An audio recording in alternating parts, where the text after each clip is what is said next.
Bonjour et bienvenue dans le studio. On se retrouve aujourd'hui devant mon 6128 Plus avec son écran, comme vous le voyez, qui a beaucoup jauni. Et j'ai un petit problème avec cette machine, c'était que mon écran, il ne fonctionne plus. Si je vous montre un tout petit peu la panne qu'il peut avoir, je ne sais pas si vous la connaissez celle-là, mais elle est bien intéressante et bien difficile à résoudre. Vous voyez peut-être le basique écrit en vert, puis en rouge, puis en bleu, qui sont tout décalés. Et en fait, ce sont les bobines de déviation qui sont oxydées autour du tube. Et donc, il y en a sans doute, les bobines sont sans doute coupées, oxydées, donc avec des courts-circuits. Pas forcément coupées, mais des courts-circuits, ce qui fait qu'il y a moins de tours sur certaines bobines, donc ça ne dévie pas comme il faut. Donc, on a une image trapézoïdale avec, voilà, je ne vais pas le laisser tourner comme ça. Donc je ne peux plus utiliser mon Civil 128 Plus parce que bien sûr c'est de l'Amstrad et il est principalement alimenté par son écran et il y a aussi l'affichage avec cette DIN 8 pins. Donc comme je voudrais bien utiliser toujours mon 6128 Plus et que je suis sans doute pas le seul à avoir un écran en panne, eh bien j'ai dessiné un petit appareil. Ce petit appareil, je l'ai appelé MP3 parce que il a déjà existé pour les Amstrad, il était distribué par Amstrad. Il a existé le MP1 et le MP2. Le MP1 était un périphérique qui était vendu pour se passer de son écran Amstrad, c'est-à-dire que c'était notamment destiné à tous les possesseurs de Amstrad CPC 464 avec un écran monochrome et avec un adaptateur MP1, il pouvait le brancher sur une télécouleur. Donc cet adaptateur avait une Péritel et alimentait le 464. Ensuite, Amstrad a sorti le MP2, donc, qui fait la même chose pour 6128. Non seulement il fournit le 5 volts, mais aussi le 12 pour le lecteur de disquette de 6128. C'est la seule addition qu'il y a dans le MP2. Et bien sûr, la version française MP2F qui a une prise Péritel. Mais ça n'a jamais existé pour 6128 Plus. Donc, voilà, je me suis dessiné en m'inspirant de la boîte du 6128 Plus, ce petit adaptateur que j'ai appelé MP3, donc pour la suite, pour 6128 Plus. Comment ça marche? Il va y avoir ici deux fils qui vont aller sur l'Amstrad, donc sur la DIN 8 pour récupérer l'affichage et le fil pour l'alimenter. Et derrière, eh bien, on va partir sur une prise Péritel, donc on pourra y brancher un écran couleur. Ou n'importe quelle télé en fait. Et sur le côté, bien sûr, un bouton marche-arrêt à la Amstrad, le même qu'il y a sur le côté de l'Amstrad, et tourné dans le même sens tant qu'à faire. Donc voilà un petit peu cette boîte. Donc on va la découvrir un peu plus près parce que comme vous voyez, j'ai rien préparé, je l'ai pas commencé. Puis elle n'est pas très très bien imprimée. Je tâcherai de les faire mieux si j'en fais d'autres. Donc on va la peupler. Et on va enlever ce moniteur et regarder si on peut le brancher sur une télé avec ce boîtier et voir tout ce qu'on peut faire avec. Alors, ce MP3, qu'est-ce que je vais mettre dedans?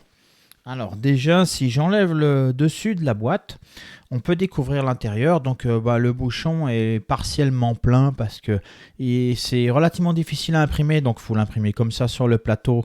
Donc il y a assez peu de vide dedans.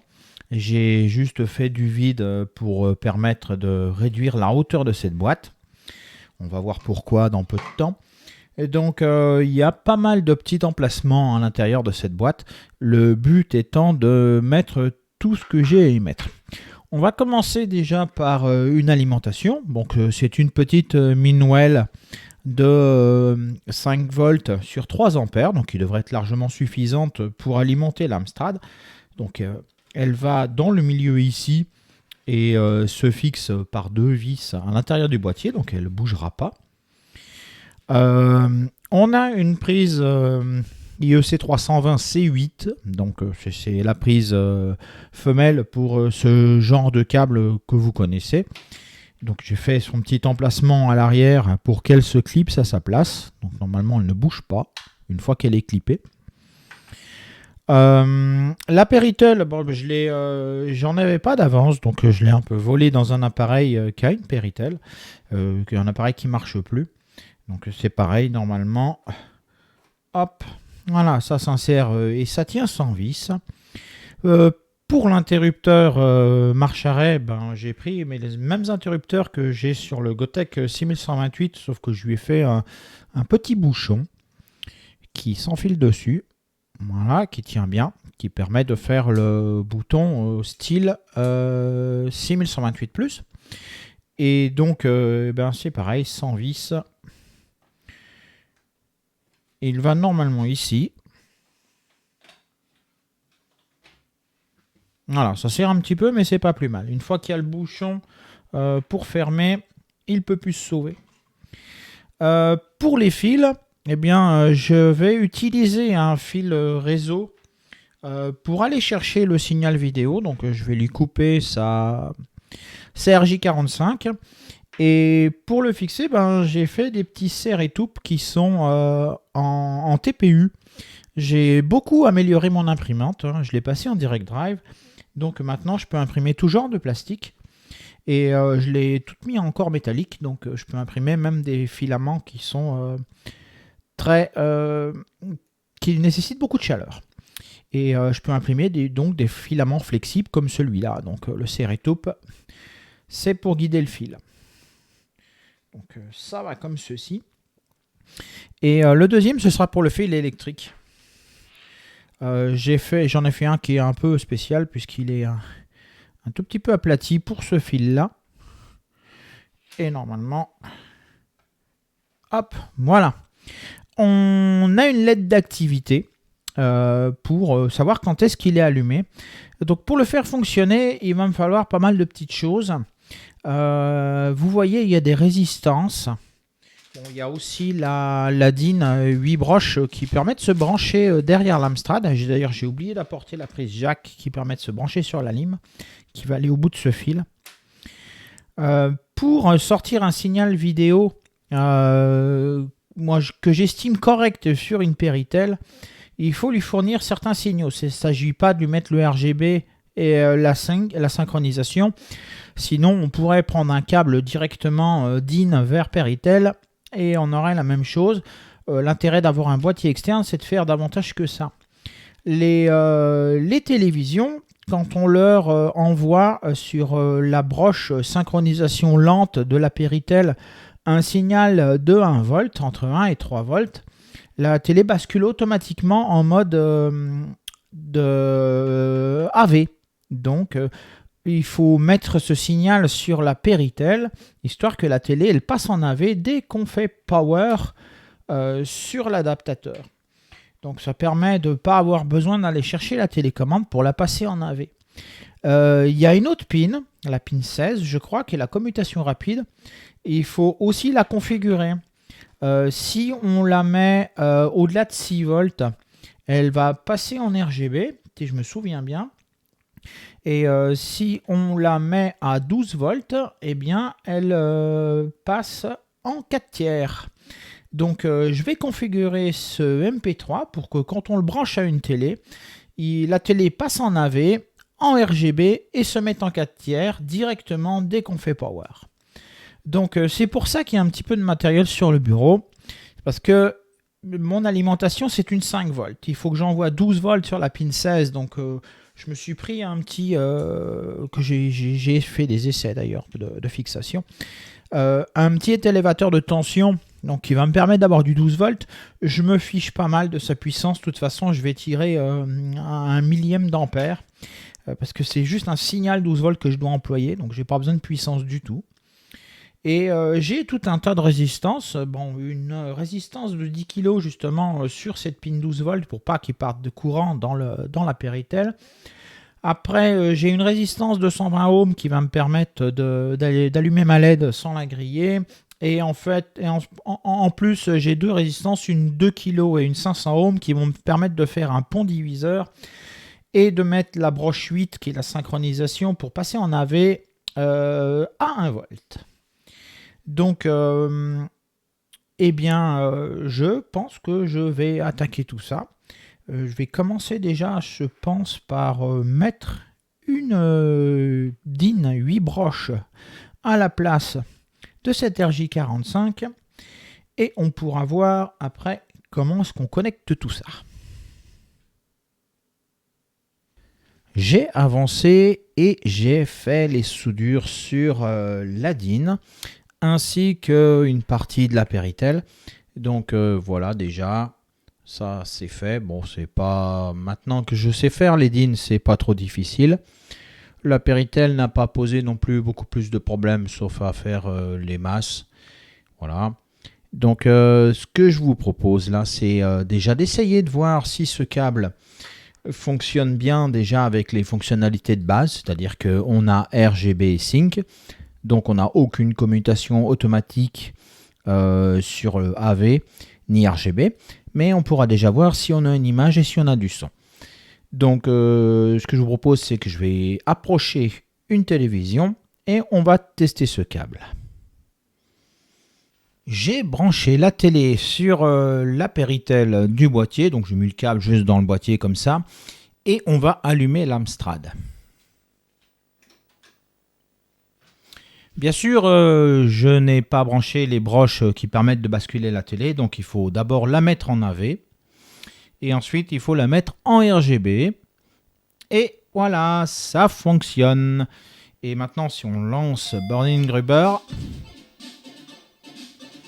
eh bien, je crois que tout se passe bien de ce côté-là. On est toujours alimenté avec l'écran d'origine du 6128+. Donc maintenant, je vais m'intéresser à tirer tout ce qui est alim et ça permettra de brancher notamment les pins sur la Péritel qui permettront de faire tout ça en automatique. Donc allons-y pour brancher l'alimentation. Donc pour monter la lime, j'ai préparé 2-3 choses. Donc déjà j'ai coupé un peu de gaine et puis j'ai dénudé ces fils.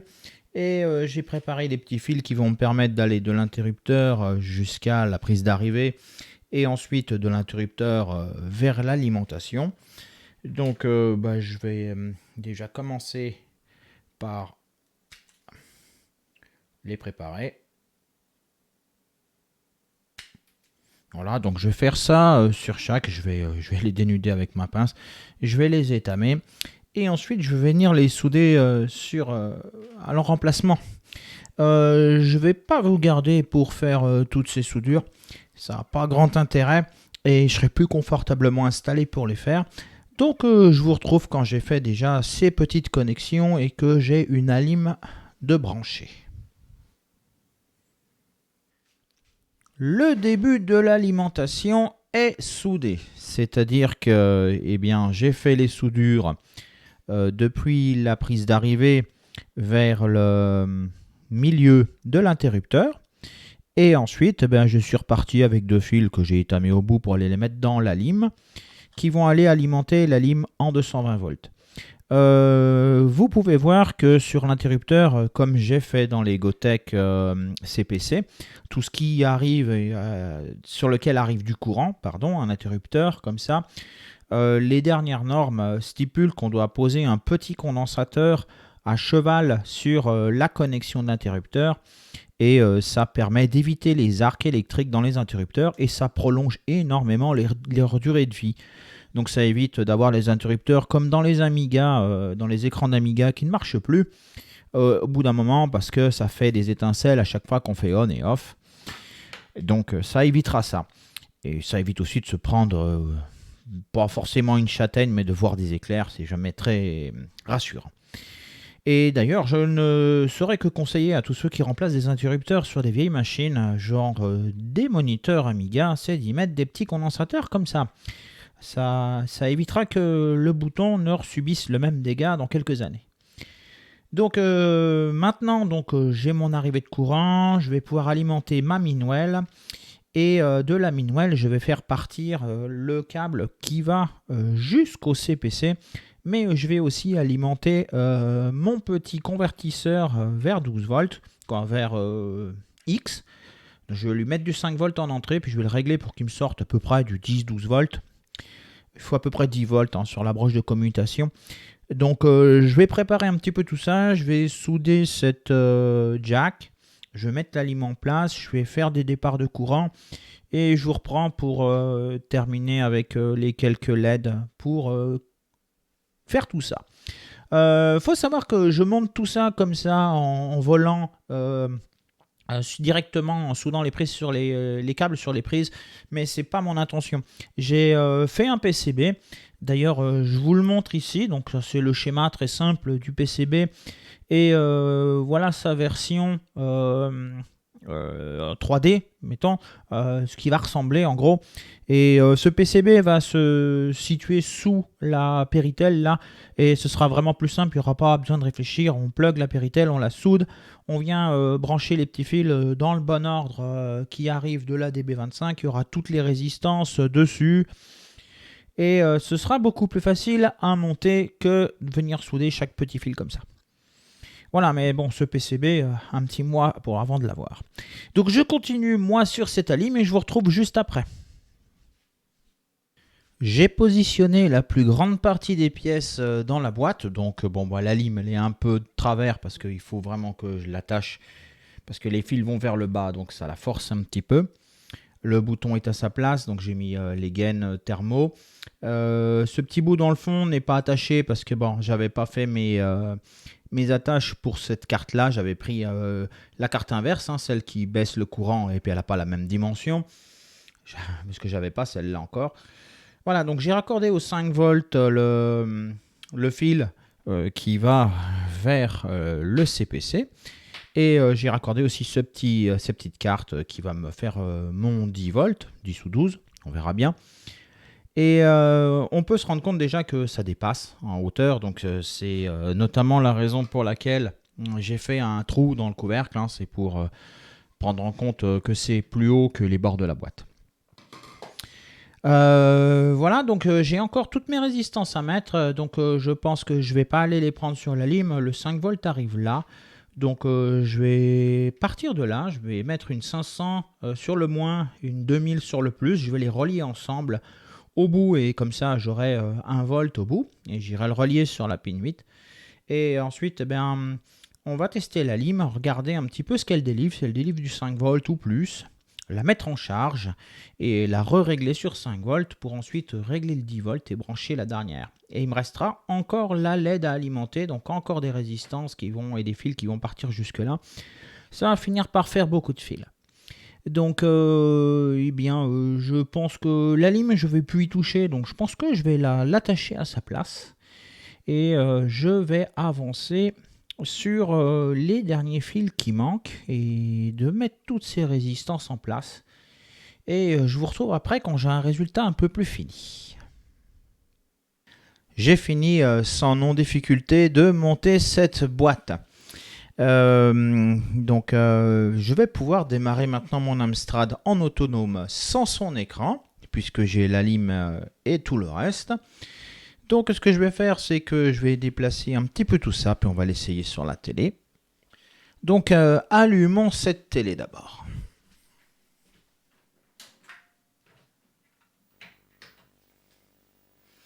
On va attendre qu'elle s'allume bien sur une chaîne qui n'existe pas. Et ensuite, on va allumer l'Amstrad.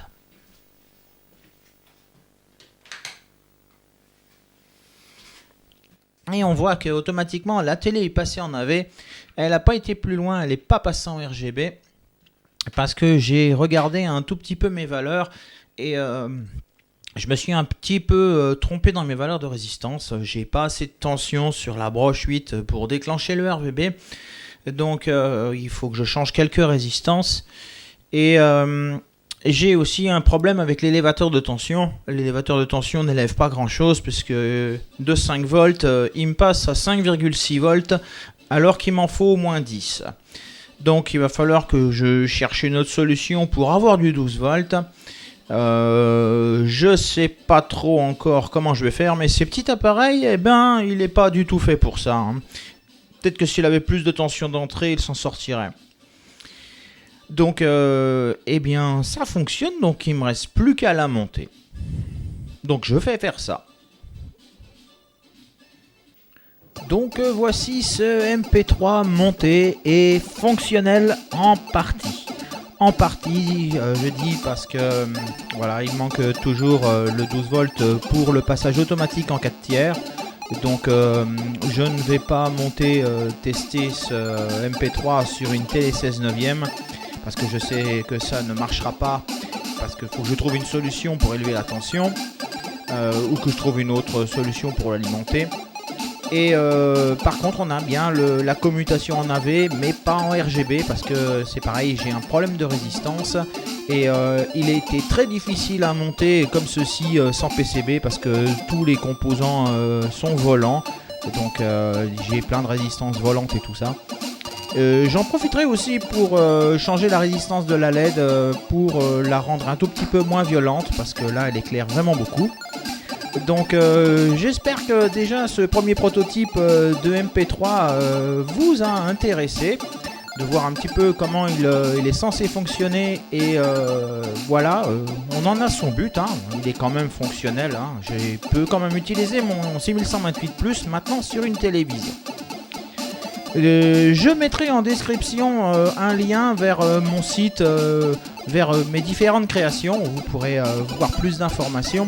Et ce MP3 n'y apparaîtra pas pour le moment, je vais attendre de recevoir les PCB, ce qui rendra le montage déjà beaucoup plus facile et j'en profiterai pour débugger tout ce qui me reste comme problème et ensuite il apparaîtra dans les créations à côté des autres matériels. Donc ce sera tout pour cette semaine sur ce MP3. Moi je vous dis portez-vous bien et à la prochaine.